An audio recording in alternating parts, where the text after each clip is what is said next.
Say,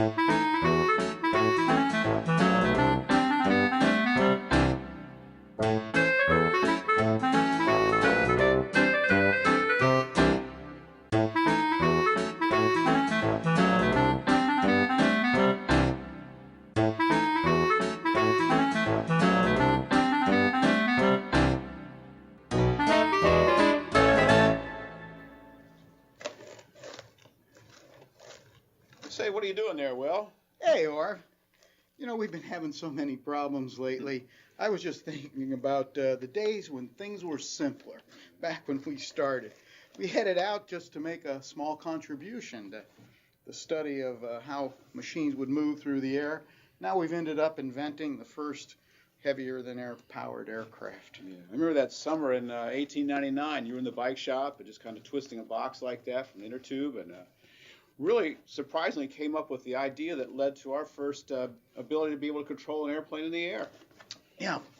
You know, when an airplane flies through the air, there's a tug-of-war going on between the forces of weight and lift and drag and thrust.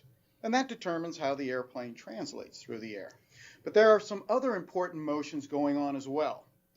The wingtips are free to rotate, to roll from side to side. The nose can pitch up and down, and the nose can yaw from side to side. So the airplane can rotate in 3 directions. In normal, stable flight, we don't want any of those rotations. Our first big breakthrough was on the control of roll. Yeah, I remember that people really didn't have much of an idea how to accomplish that. Our idea of twisting these wings, this wing warping as we call it, was really the system that evolved on how to turn an airplane in the air. Yeah, our idea was to make the wings flexible, like we have right here. We would truss it with wire in the center, so the center would be rather rigid. But on the outer section, near the wingtips, we wouldn't put in any cross bracing so they could move like this. Now, when the wings move, let's say we were going to make a left turn. I'll twist the wing and bring the right wingtip up and the left wingtip down. So that increases the angle of attack here, and this wingtip experiences more lift and goes up. Decrease the angle of attack here, this wingtip experiences less lift and goes down. Right. The important point here is that we've got different lift on different parts of the wing and causes it to roll to the side. So with different lift, we make a nice bank turn. That's right. But, you know, I'm beginning to think that there's going to be a limit to this. I think in the future, airplanes are going to become bigger. We're going to have bigger motors, more power, more wing surface area, more structure, and I just don't think we're going to be able to make a surface we can twist like that.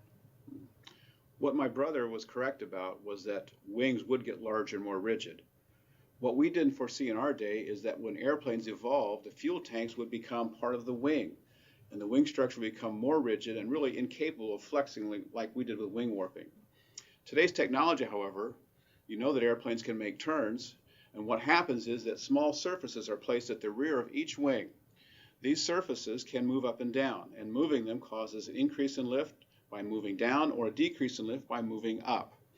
Airplanes can also use a similar idea, but it's called spoilers, and instead of generating more lift, they generate less lift, but it causes the same idea. The airplane will roll. Spoilers actually spoil the lift. You say something about spoil? Boy, I sure did. We got a letter today from Mr. Toolman, our lawyer in Springfield. Yeah. Seems like that rascal Curtis. He's been using our wing warping idea to roll an airplane. And he's in direct violation of our patent, and he refuses to pay any royalties.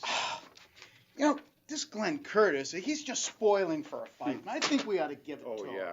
Yeah, we'll show him we're no sleeping dogs. Yeah, he just can't keep using these little things he calls ailerons to twist wings. That's our idea. It's our intellectual property. We worked hard to discover that secret of flight.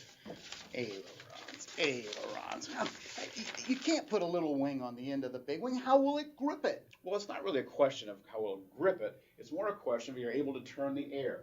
Turning the air is going to generate that rolling force. I'm going to grip Mr. Curtis